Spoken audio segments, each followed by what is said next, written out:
Katie here, and welcome to my channel. Oh my gosh. I had mascara under my eye the whole time. Y'all, I'm not like dying. I just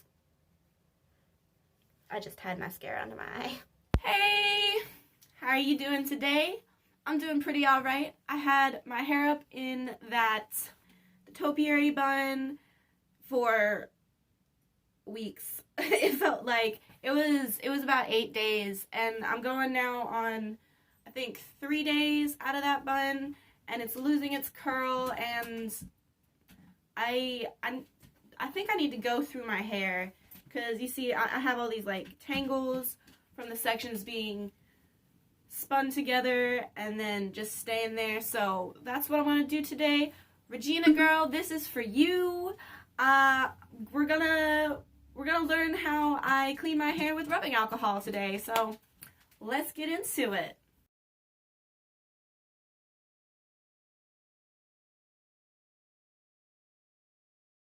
Alright, so I have this new setup with this mirror here, and I have my mirror behind me, and yeah, I gotta go through all of my roots. I do that by just separating my hair in half, and then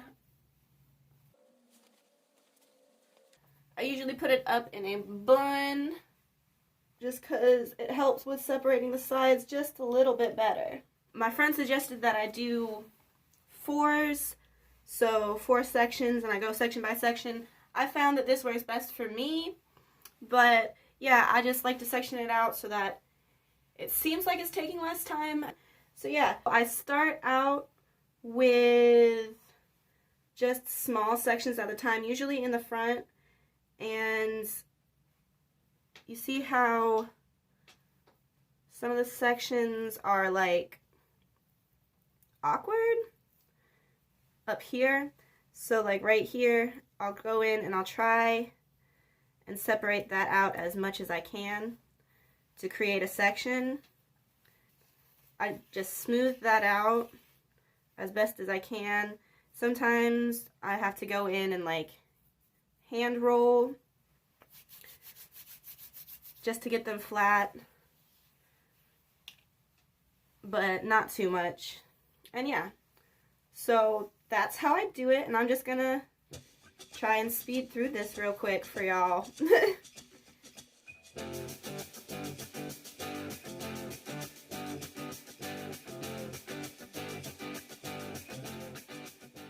And because we're cleaning it, I do go in and massage the scalp just to get some of that.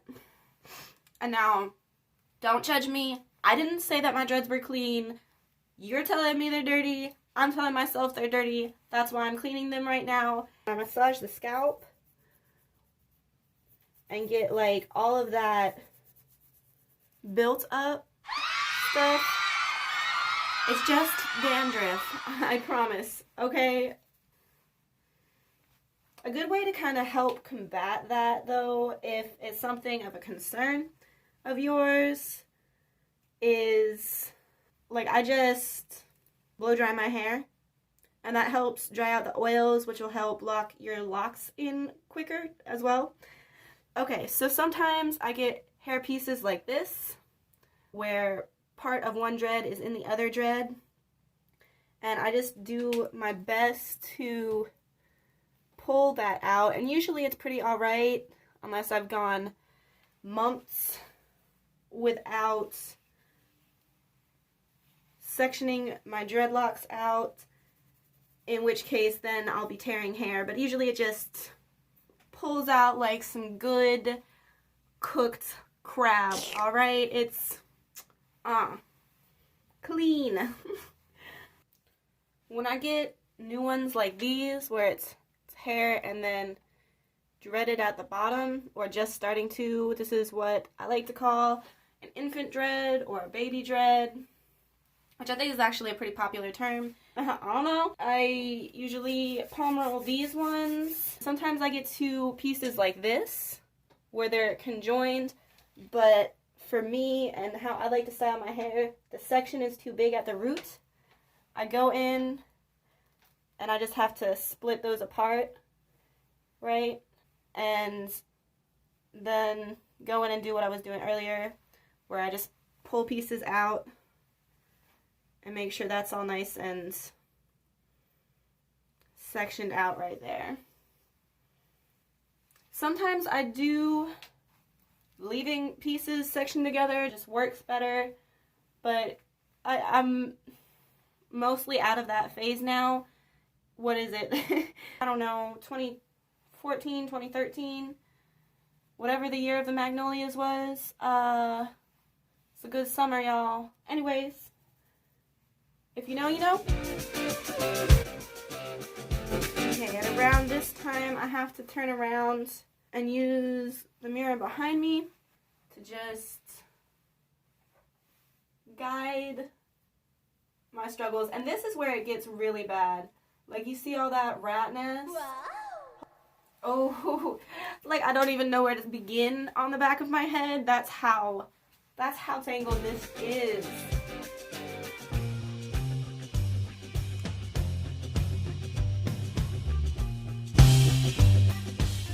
Sometimes you have to start at the bottom and just work your way up with some of these more tangled areas. Just like natural hair, it helps get out the tangles a lot easier. Although I do try not to brush out my hair all that often because it will start to break the dreads up if you, like, you know, snag it right there. Like, you don't want to pull that out. That's a nice new forming dread. That's probably why it's taken my back hairs so long to form.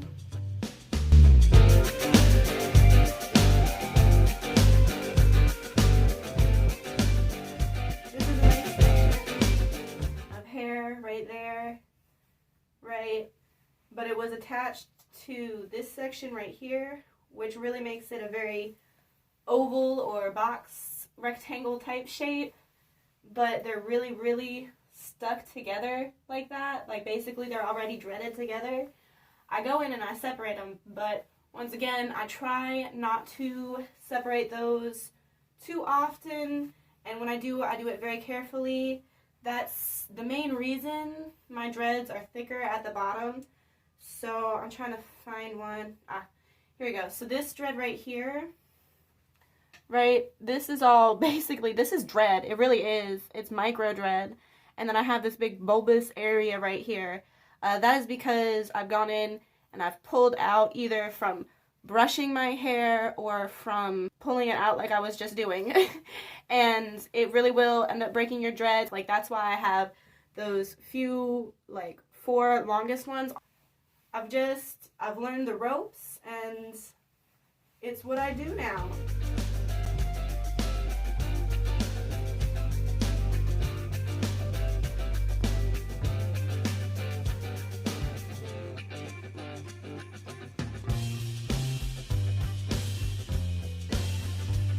Guys, this is a monumental occasion for me because we're finding out that my baby hair, it's dreading. Like, okay, so this is basically, like, this is how I started my dreads.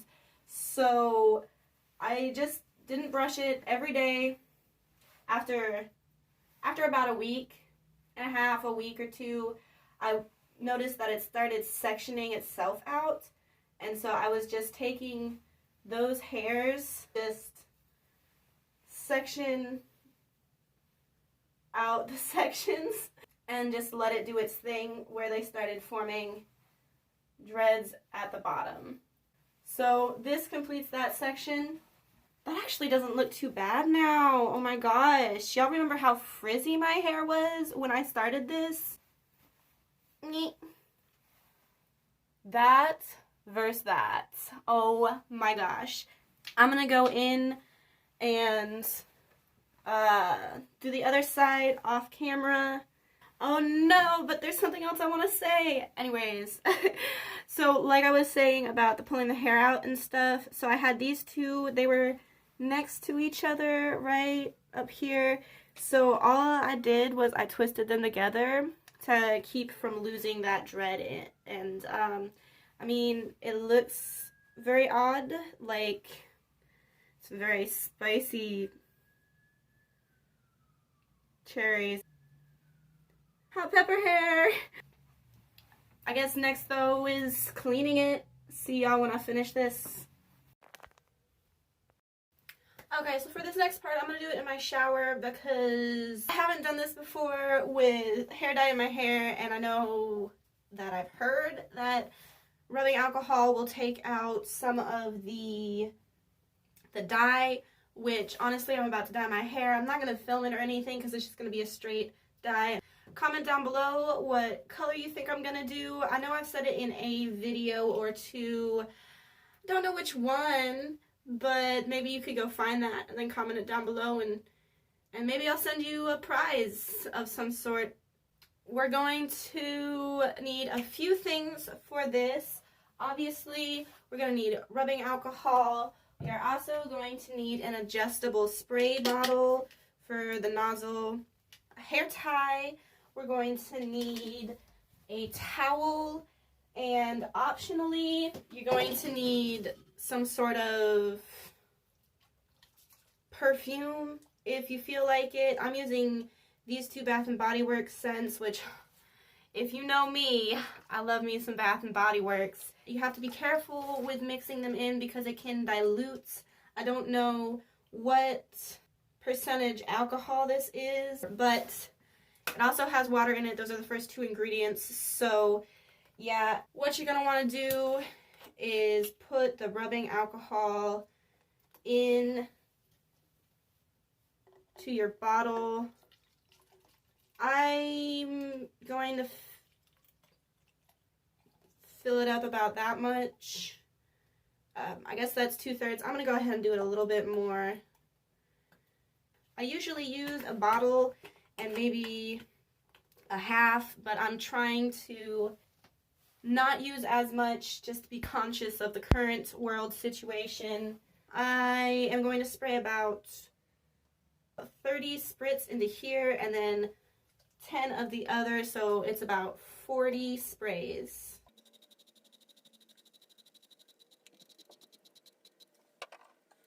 And honestly, when you're spraying this, it is going to still smell like rubbing alcohol, but when it dries, hopefully it'll smell like that. And it's something new that I'm trying, but because that's like when I couldn't get any hand sanitizer, I was spraying rubbing alcohol on my hands. I didn't like the smell, so I was spraying a little bit of the perfume in there. I have hand sanitizer aplenty now, so that's gonna be good. I'm good on that. So okay, so when you spray your hair, right now I have a mist going.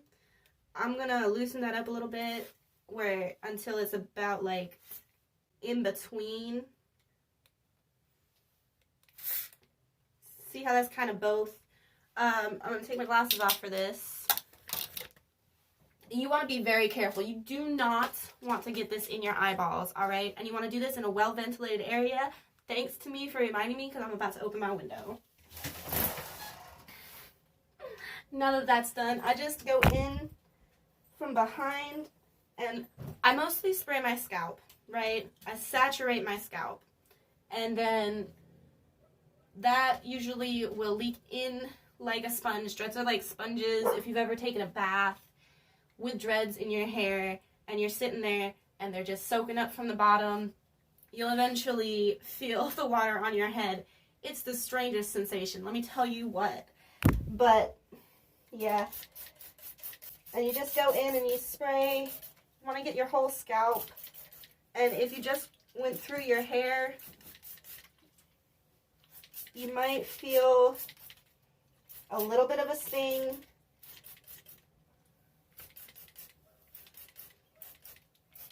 Because you were literally probably tearing out your hair.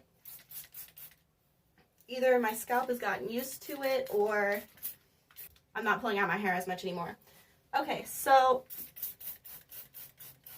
now that I've got my scalp pretty saturated, you might want to wear a mask for this because you really do end up breathing in a lot of the fumes.